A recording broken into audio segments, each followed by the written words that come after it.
Tributes are pouring in to honor former President Jimmy Carter. We may never see his like again.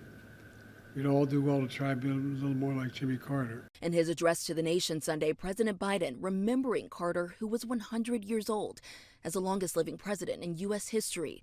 Biden and Carter sharing a friendship that spanned nearly 50 years. Millions of people all around the world, all over the world, feel they lost a friend as well, even though they never met him. And that's because Jimmy Carter lived a life measured not by words, but by his deeds. President-elect Trump writing that Carter did everything in his power to improve the lives of all Americans. For that, we all owe him a debt of gratitude.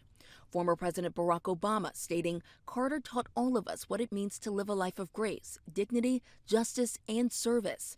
And from former President George W. Bush, Carter was loyal to his family, his community, and his country. And the Clintons. He worked tirelessly for a better, fairer world. Carter's one term in office was defined by foreign policy. He brokered a historic peace deal between Israel and Egypt, which is still in effect.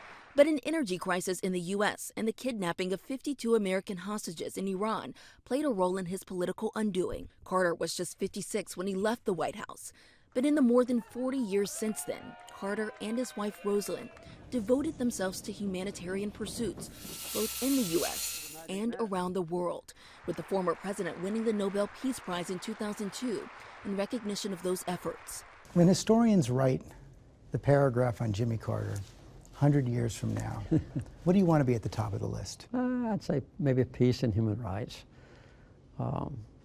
I kept the country at peace for 4 years and promoted peace for other people.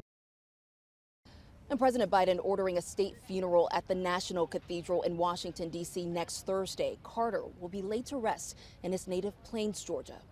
Morgan Norwood, ABC News, Atlanta.